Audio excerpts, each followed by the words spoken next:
that Gon's gonna actually find out that he's a Targaryen, and how when he does go down, how do you think he's gonna react? I mean, is he gonna tell everyone? Is everyone gonna know? Is he gonna try to keep that on the low? Why do you think that's gonna go down? All right, you know what? See, now here's the thing. It could go either of two ways. Either A, John finds out from Sam and Bran and is like, yeah, you know what? We can worry about that when this is all over. There's no time to be squabbling over who has the better claim. Or it could be a thing where they're like, oh, we got something important to tell you. Well, and John is like, well, will it help us defeat the White Walkers? No. Then I don't want to hear it. And then he winds up not finding out. So, yeah, I think that John is not going to be too concerned. Yeah. Like he might be happy to find out that he's not a bastard. But I think he's gonna be like, look, we got too many other things to worry about. I can't worry about, trying to be the king. I never even wanted to be king in the North, and now you're telling me I'm supposedly king of Westeros. Nah, I'm good. All right. What do y'all think about that?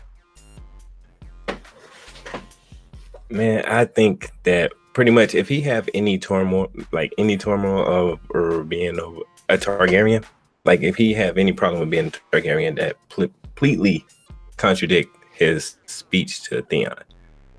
So we shouldn't have no contemplation on that. He should just be like, yeah, if it don't have nothing to do with the ward, with the Night King or anything like that, I don't think we have a problem. I don't have no problem with the throne. I just don't think he's going to be worried about it. He has no time to worry about it. Everybody else going to be worried about it. But John's not going to be too bothered with it. Even then, it's Bran and Sam that know. And Sam, I don't know about Bran because, he's everybody and everything now, I guess. But Sam knows John. And that made, Sam might not even want to just bring it up. Just because he knows, yeah, we're going to leave that man alone.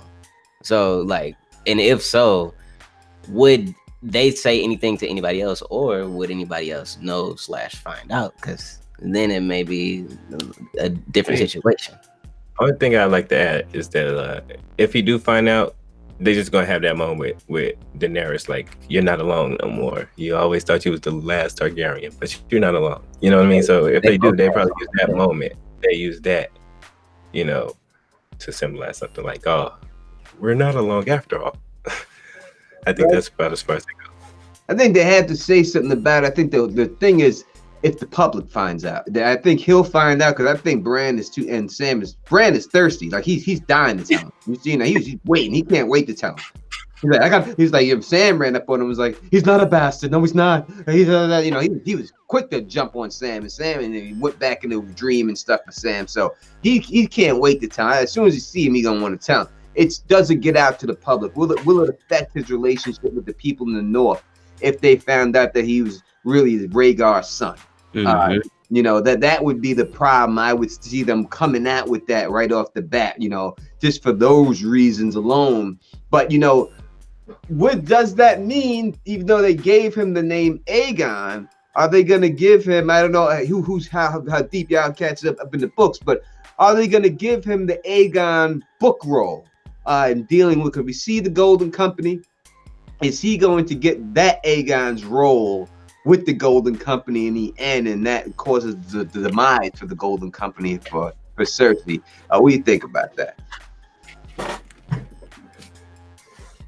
I don't know. If I feel like if he have any role with the Golden Company, and he do take a Book Aegon role, they have to bring Blackfire into play. Yeah, it may be a little bit too late for that, but I feel like that's the only way they go to. If you really want to symbolize him as the Targaryen in the show, I feel like him and the Golden Company and bringing in Blackfire, that might be the way to go, if they was to go that way. All right. All right. So look, man, I'm predicting minor drama. first off, the whole thing with him being named Aegon, to me, I mean, it is what it is. They decided to do that for the show, but the Golden Company, I don't think he's gonna take the role of book Aegon.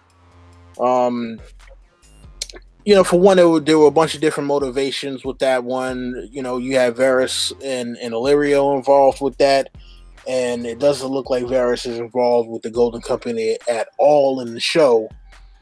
But also, to go back to what you were saying about the whole, like how will the North take it? I think that he's gonna wind up telling not only Daenerys, but he's gonna wind up telling Sansa, or Sansa is gonna find out some way, and Sansa is gonna be scheming to try to blow things up. And basically, I think she's gonna try to make it so that she can marry Jon. What? Yeah, man. That makes sense. Nah, I just thought about it. That do make sense. Yeah, I think that she's gonna try to scheme to find a way to marry Jon, and say, oh yeah, we can, this will be a better way to solidify everything, and especially if he tells her that Daenerys can't have kids, yeah, man, Sansa's gonna be all over him.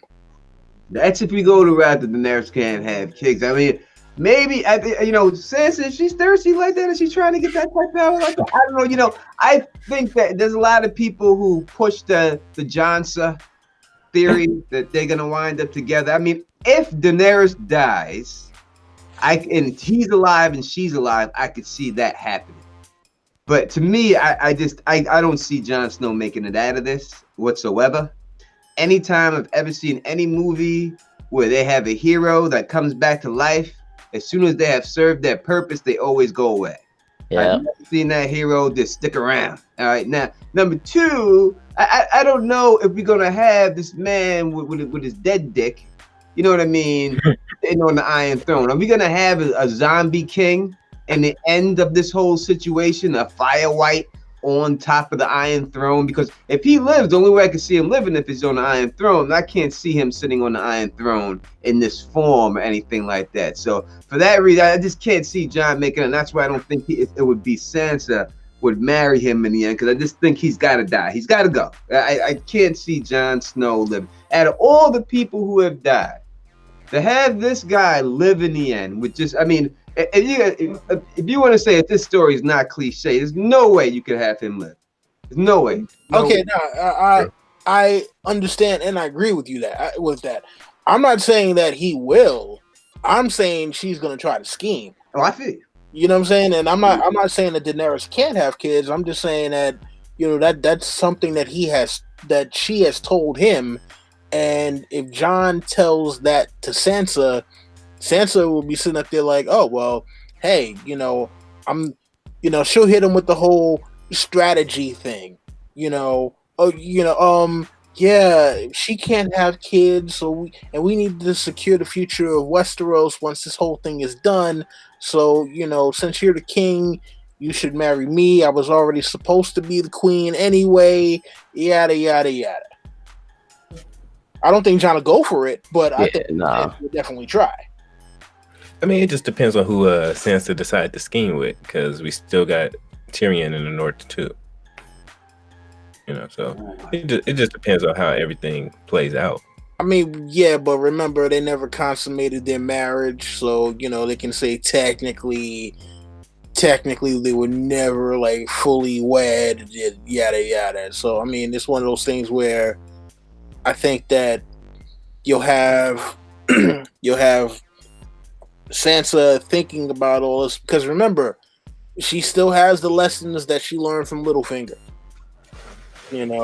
and I think she'll definitely be trying to use those lessons to her advantage if she can.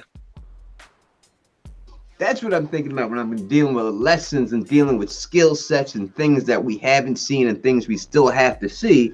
There's a couple of things I think we still have to see that we haven't seen yet. One thing is someone living their second life in an animal. All right. I think that we haven't seen that yet. From the Vlad Sixskins chapter, we are pretty much told that this can happen. We've seen it go down with Orell, but I think it's going to happen to one of the Stark's kids. Now, the fact that the kids are in the show, we don't see them all as wargs, but we know in the books they do have warging ability. I don't think it's going to happen also, but I think that quite possibly Bran could end up maybe, or in the books, I think there's a good chance that if it was going to be Arya then, and she wound up dying and then going inside Nymeria and living her second life as a wolf in Nymeria, she always calls herself a wolf and everything else. I could see that going down too. But in the show, I could see possibly Bran living his second life out and maybe one of these wolves, and maybe that wolf survives in the end and that wolf becomes a pet and it's really Bran until Bran is all the way out of the wolf or something like that. But I do think we have to see someone live their second life out in something, because they stress that in the books a lot. Now, it doesn't mean they're going to do it in the show, you know what I mean? They could take it out of the show, but they do stress it a lot. And I think that could be probably the ending for one of the Stark kids when this is all said and done, that they will have a second life living out in one of these animals when it's all said and done. Yeah, I can agree with you when you say it probably more than likely be Bran in that case. Yeah, because what else is Bran going to do? I mean, Bran, is he going to be in a tree? I don't know. You know, Blood Raven said you're not going to be an old man stuck in a tree. He told him that, right? So we know he's not going to become old. He's not going to live to an old age, and he's not going to be stuck in a tree. So what else is there left for Bran to do? He can't carry the Stark name on anymore. You know what I mean? He wasn't even trying to talk to Mira, let alone do anything with her. You know what I mean? So I'd see, if anyone, I could see that happen to Bran. Bran could be, you know, he could be in, you know, maybe the super PAC comes to help Winterfell, and it's really just Bran warging all of those wolves, and he is the super PAC. And then he winds up dying while he's in the super PAC, and then stays inside one of the wolves, or something like that happens. I mean, listen, you know, I've been saying for the longest time, you know, that Bran is going to probably wind up. I mean, remember, he's supposed to, you know, be Three-Eyed Raven, and apparently now it seems like he's supposed to be even stronger than the last one, right? Mm-hmm. So him being in the tree, I think what the Three-Eyed Raven was telling him was like, he's not going to be the old man stuck in a tree in his human form. I think he's going to wind up tapping into his power and being a lot more omniscient and being able to, you know, be the tree, the birds, you know, the stream, all of that kind of stuff. So Bran will be everywhere. He won't just be like, all right, I got to go to this specific tree to talk to Bran. He'll be everywhere. And I need to actually amend my statement from earlier with the whole no dead Stark kids. I think Bran is going to wind up being out of here, at least in his human form. I mean, he's already Robo Bran as it is right now, but I think that, you know, his body will be gone, but he'll still he'll live on forever as the Three-Eyed Raven. It's a good possibility. I definitely feel you on that. I definitely think it go down that if any of the Starks kids got to die, it would probably be Bran. We know that this book was supposed to be titled A Time for Starks, A Time for Wolves, and then he changed the title from that to Winds of Winter. So I guess this would be right. Is that this book, was that the Dream of Spring was titled A Time for Wolves? I think it's this book. No, I think it was. I think it was Dream of Spring. Yeah, Dream of Spring. Dream of Spring.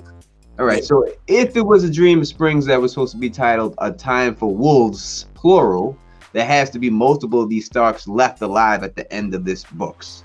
And this is their time to come back. So that would only mean to me, if we're looking at Starks, if Bran's not it, there's only two that are there. That's Sansa and Arya will have to survive in the end for that book title to make any sense.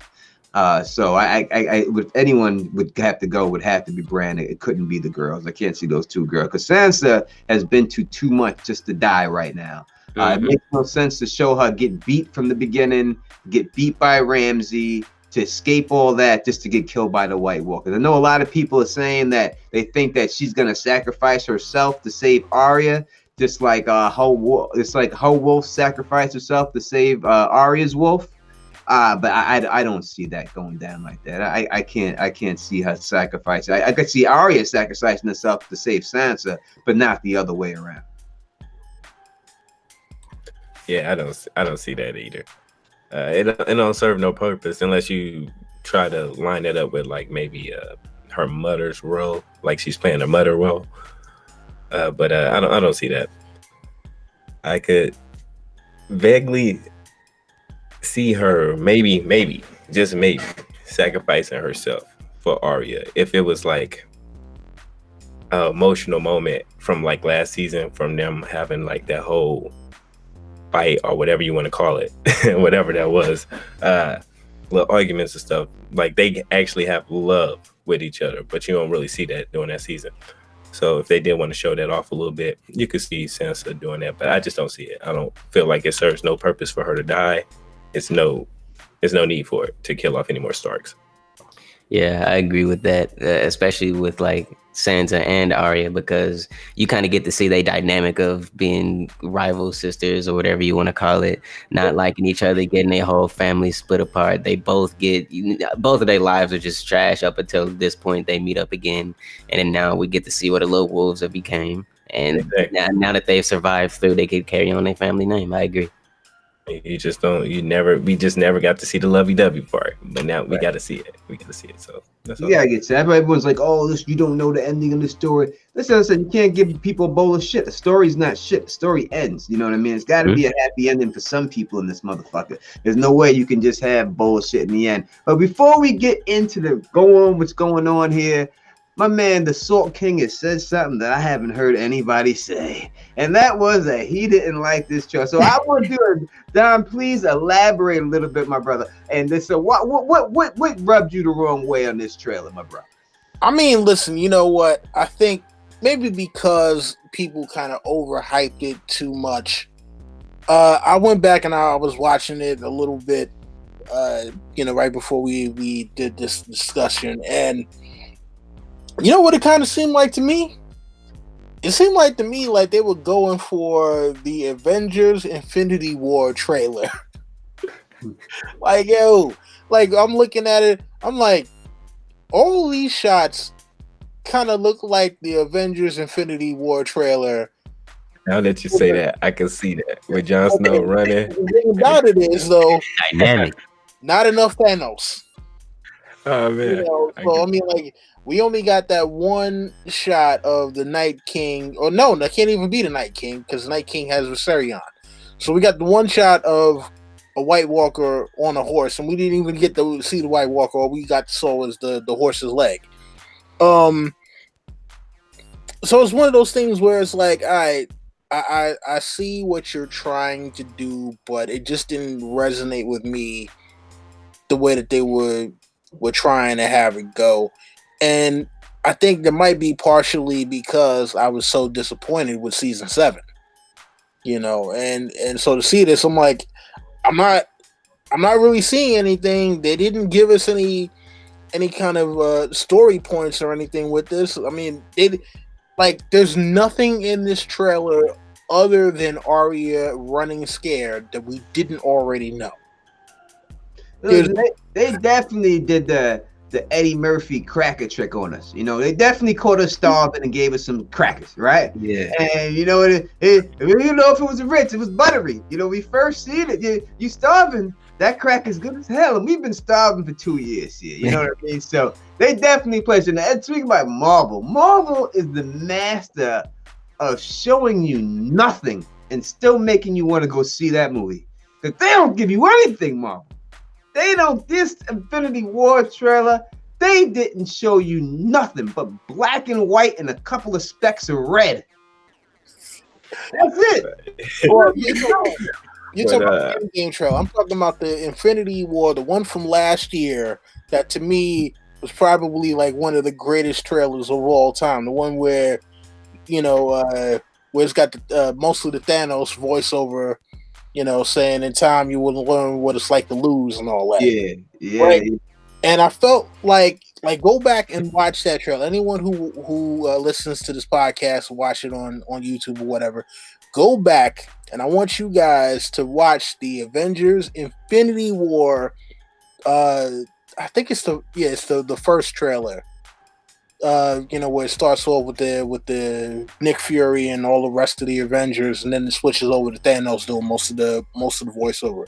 Look at that trailer, and then look at the Game of Thrones trailer, and you'll see what I'm talking about in terms of like what they were trying to do with the Game of Thrones trailer. But it's like, the lack of White Walkers in there and the lack of anything concrete, to me, is just like, all right, well, you guys didn't give us anything we didn't already know was going to happen.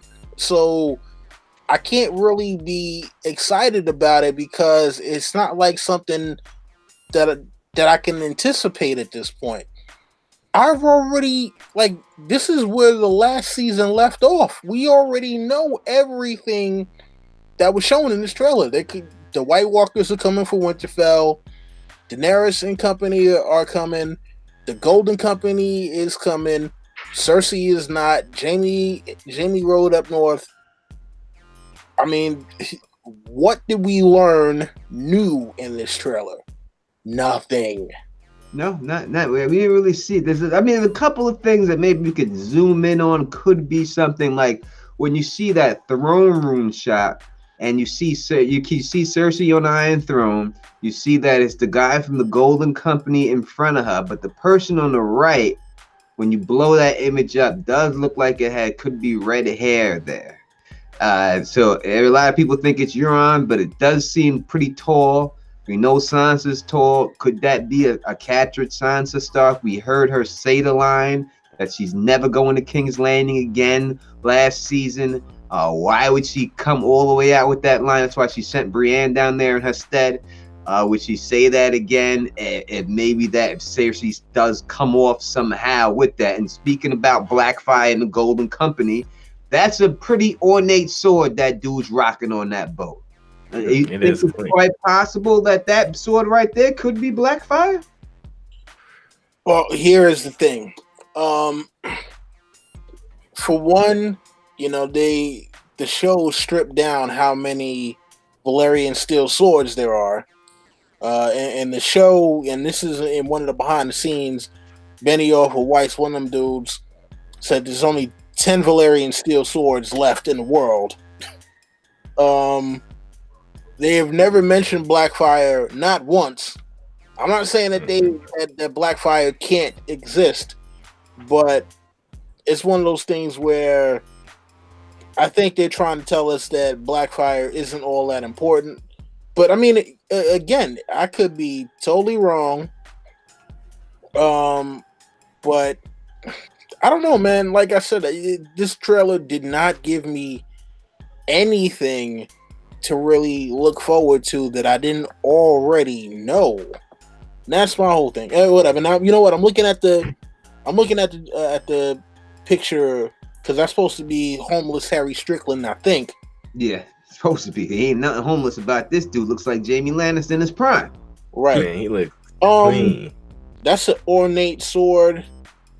To me, I don't know. That looks like a one-handed kind of sword. It doesn't look like, either a long sword or a bastard sword. So I'm gonna say that's not Blackfire. I have to agree with that one. Yeah, nah. Yeah, I'm looking at it right now. I don't think that's Blackfire.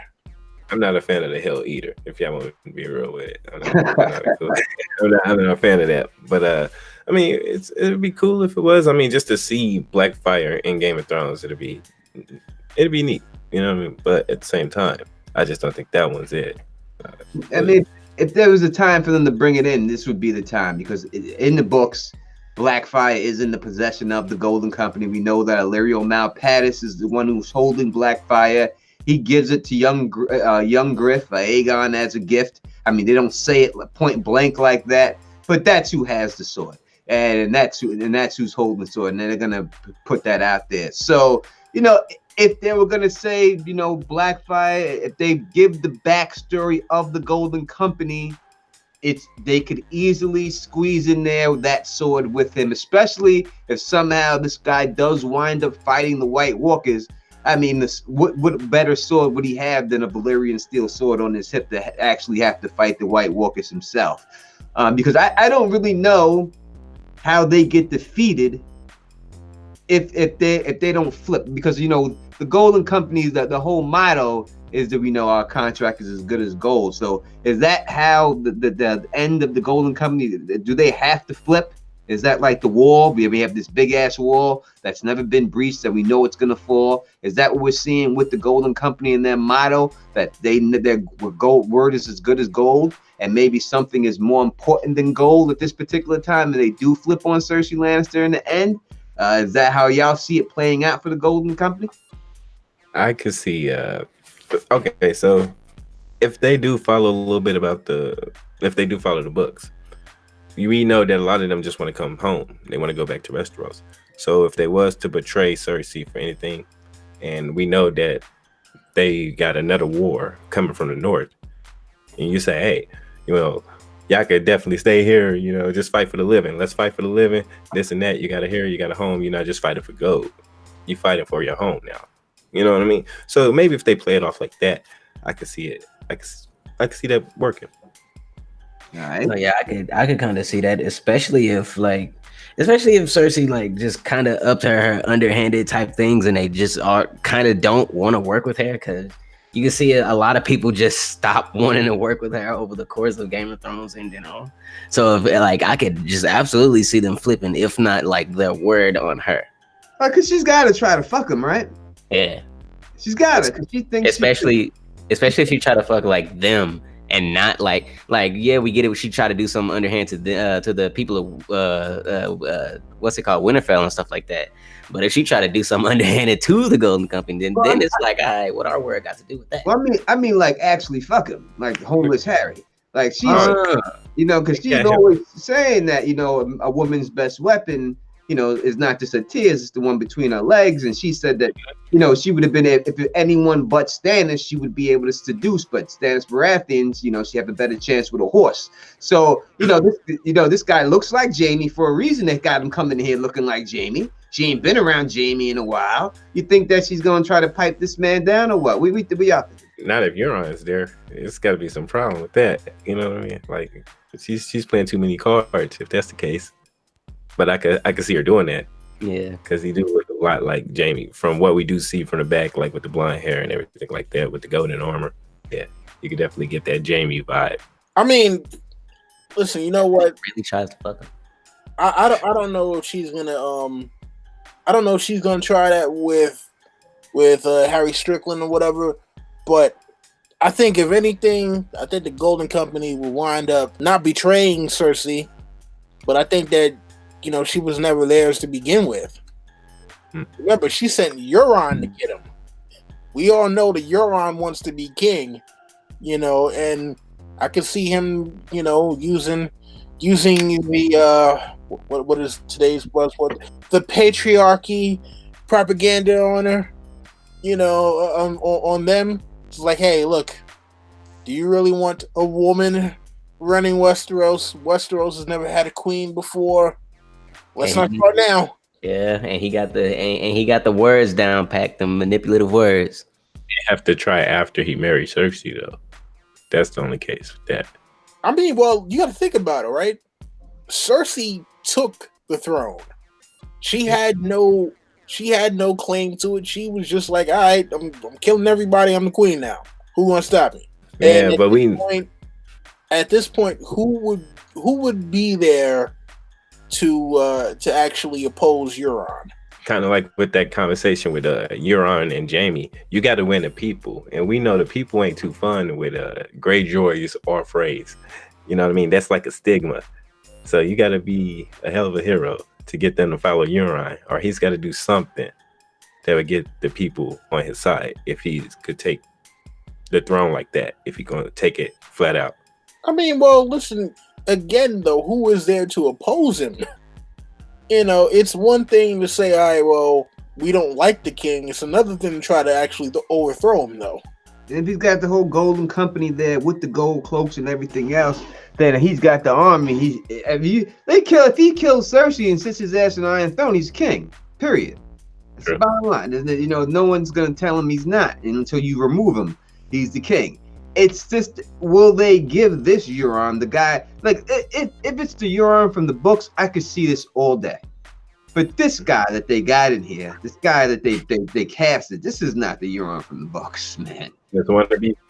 This is a different type of Euron. I'm saying this is a swashbuckling type of Euron. You know, this is like, you know, this ain't like, to me, Mads Mikkelsen should play Euron Greyjoy from the books. Like, that's what he looks like to me. This ain't no Mads Mikkelsen here, you know, not at all. You know what I mean? So I don't know if they would give this guy that major of a role, because she'd have to be the Valancourt to take Cersei out, to kill her in order to do that.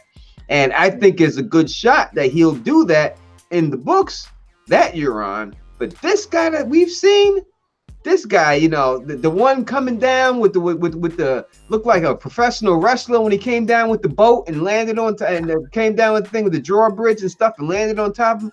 I don't know if they could have this guy pull that off. You know, I don't know if they would have him kill the actress the level of Lita Henny, have him be the one to do it. You know what I mean? I don't know if they would give him that role. I could see her murking his ass, you know, like some hit hole shit. Like, oh, you want to get in bed with him and then, I don't know, stab him, or maybe have that lipstick on, that Tyene head, you know what I mean? And kiss him with that on, and then all of a sudden he goes into convulsions and he chokes while he's about to have sex with her, and then she dies, and he dies that way or something like that. I could see it more going down like that than given, just because of the actor they cast. Not that he's a bad actor and everything, but just the way he looks and everything, he just doesn't fit the sinisterness that we get from Euron in the books. Well, I mean, see, here's the whole thing. The only way I could see, Cersei still has the mountain, right? Yes. Obviously, the mountain is kind of like her ace in the hole. That's Debo right there. Yeah, you know what I'm saying? So there's not going to be anything where, you know, like the Golden Company isn't going to be able to run up on Cersei, and neither is Euron. So as long as the mountain is around, Cersei is the queen. Anything happens to the mountain, if she decides to send him away on a mission or something like that, I don't think that Euron is going to kill Cersei, but I think he would definitely have her locked up. I think he would definitely be like, hey, you know, she would be like, oh, Golden Company, you know, kill this man. And be like, nah, listen, you know what? Guys, don't kill her, but yeah, throw her in the tower or whatever. We'll figure out what to do with her later. But yeah, get her out of here. I'm sitting my ass on that throne. I'm letting you know, the mountain ain't going nowhere. Cersei ain't letting the mountain go nowhere. That's not happening. Like, I don't see that. There's no missions for him. By this point, Cersei's so paranoid that when they go to the chambers to have sex, the mountain's gonna be standing there, like fully armed with the sword right there on his hilt, just ready to go. That's where she's at by this point. So I don't see the mountain going nowhere. Now, remember they said that in that TV show Rome, they had the lady slaves right there when she was sleeping with Mark Anthony. She was doing this thing, and as soon as she's done, she just put her hand out and said water, and the slave came right over and handed her some water and started wiping her down and stuff, and just stood there and watched them the whole time when they were having it. And that slave, that was her head slave, and that little head slave also had the dagger too, in case Mark Anthony tried to get wise while he's in the bed. She was going to stab him up and kill him for him. So Mountain could be playing that role right there. And on ×3, and you got the mountain with a sword that's probably bigger than most men in Westeros. I can see the mountain killing Euron. Yeah, he could definitely. I could easily see Cersei taking out Euron in the bedroom, and then trying to seduce the Golden Company cat, and trying to roll with that for his army and stuff like that, and somehow that not working out for her in the end. Yeah, now we mentioned Golden Company, Euron, and Cersei. I definitely think it's going to be some tension around that because, you know, books show Euron is a scheming motherfucker.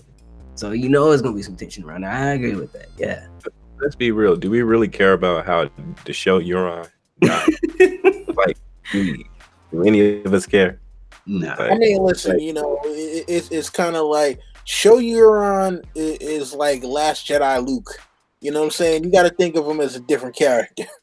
Exactly. Yeah. That's what I'm saying. Like, none of us care. You know, damn Luke Skywalker take a lightsaber, throw it over his shoulder. What the fuck was that? You know, this is some bullshit. Let's not even talk about it because I went to the late night premiere and this is not that I was so pissed. Oh, let's not talk about The Last Jedi. My man got horror stories. Man. All right, so back to the the fuckery of Thrones right now. From one fuckery to the next. Yeah, so we're dealing with Euron, the Golden Company, Cersei. We don't know exactly how that's gonna play out, but I'm sure that would be a little interesting. We're gonna go into a little bit more about your boy, your perfect guy. I never heard anyone say Podrick Payne's their favorite character. Please elaborate on that for me about Podrick Payne. Podrick's that guy. That's that boy. What do you mean? Podrick's that guy, man. I mean, like, we got to see Podrick come from poor Podrick with the magic touch. You feel me? To a warrior on the front, like next to Brienne, next to some legends. Let's be real. Like, you got Euron, Jorah, Brienne. You got Podrick Payne. You got to mention Podrick Payne with that. Now, I mean, let's be real. No fear. No fear. He had his chin up. You know what I mean? That's why I tell my son, put your chin up. Be a man. You got Podrick being a man out here. He got no choice. How can you not like Podrick? You think Podrick's gonna make it then, you sound? Oh yeah. I hope so. I told Townsy one day, I think Podrick got the cojones to be a Kingsguard. That's Podrick coming from a puny fucking squire, like Brian would say. Mm-hmm. To a Kingsguard? I think that's poetic for Podrick. I think that'd be great too. Another thing I also see happening is that maybe Brienne or Podrick getting turned to a white, and one of them had to kill each other. I feel that. You know, I can see that going down too. You know what I mean? You know, I could easily see, because we all know that the actor who played the Night King, he did an interview, and in this interview, he said that they're going to say that Jon Snow and him, they're going to have another scene like Hardhome where he raised the dead, but it's going to be 10 times more personal to Jon Snow this time. I mean, all right, so if it's going to be 10 times more personal to Jon Snow, then it has to be somebody that he knows then. And I mean, like, I'm not saying that he doesn't really know Podrick like that. You know, Podrick is not one of his peoples. That's true. I think it's definitely got to be someone that he cares about. But I think his people, you know, all those people in Hardhome, he didn't know them. Like he just met them or whatever. But this is his army. If it's Tormund, he gets raised. Podrick gets raised. Grey Worm gets raised. Davos gets raised. You know, all these people die, and he raises his arm, and all those guys come back. First off, they better not kill Davos. Nah, man. Don't even do that, man. I don't want to hear nothing about Davos dying. Davos is one of the few people who does deserve to survive the series, because he's been the righteous man the entire time, and plus, the man needs to make it home to his wife. That's true, though. He may not want to make it home to his wife, because he's been going a long time. His wife had to be handled by now. Oh, damn. Oh, no. You know, she's sitting up on some tokens. Away. A long time. His wife out here wilding. Nah, ain't he been sending money back to his wife, though, man? Did he send money back home? Yeah, remember when, and that's another thing. I mean, like, they say dropping the characters and all that. What the hell happened to Salvador Sand? He took that money. money. You know how they do it. Let's. They did him like they did the other black characters in the show. Right. It's like, what happened to him? Okay. All right. Yeah, it just wasn't no black people in Westeros. It just wasn't none of them. Yeah, we know we in there. We around here somewhere. Yeah, we out here living, surviving. They say, look at that man who looks like charcoal. Crazy. We need to be chilling the summer isles away from all this bullshit. Right. I would love to hear a story about the summer house and Skelgos. I would love to touch on that. He has a lot he can still explore, and like so that's why when I deal with like I like the world of Ice and Fire more than the Fire and Blood book itself, because I think that I'd rather hear all about the other lands than just the Targaryen history myself. So that's why I particularly like the world of Ice and Fire better than Fire and Blood. Oh man, I love the story of the Pearl Emperor and stuff like that. I think it's good. I like the Fire and Blood book, but I like the world of Ice and Fire better because I like hearing more about the different continents, the different, all the different cultures and everything else going on outside, and just not everything just focused on the Targaryens. Yo, man, the Jaehaerys chapter was too long, B. Yeah. When the Fire and Blood? Yeah, man, Jaehaerys the first was way too long. Yeah, they dragged that out a little bit. They put it. They didn't have to put that much in there, but that's George, and that's the way George writes. All right, so we gonna come back with y'all, and we gonna keep continuing talking about what's going on with Game of Thrones in this trailer because we have not finished, but it is getting a little late, so we're gonna have to wrap this up right now. So I want y'all to go around the horn real quick and let the people know where they can find you. My name is Tony. You can catch me at It's Real Tony. I do Game of Thrones content, manga, anime content, gaming content, skits, and much more. Just everything I like, everything I enjoy. I like being myself. So you can definitely catch that stuff if you like that type of stuff. Just like Tony, I do manga gaming content. You can catch me on youtube.com/Townsy, twitch.tv/Townsy, because I am trying to do gaming stuff on Twitch too. I do anime content, gaming content, try to upload as much as possible. Yeah, you can catch me on YouTube or Dawn of Ice and Fire. I'll put out a new video eventually. One of these days. But he'll be definitely back with us next week, and I'm definitely going to be doing this every week. We're going to drop another one. We'll be right back with y'all. You know what I mean? Definitely, if you have anything you want us to talk about, leave that in the comment section. And as always, peace and stay sexy.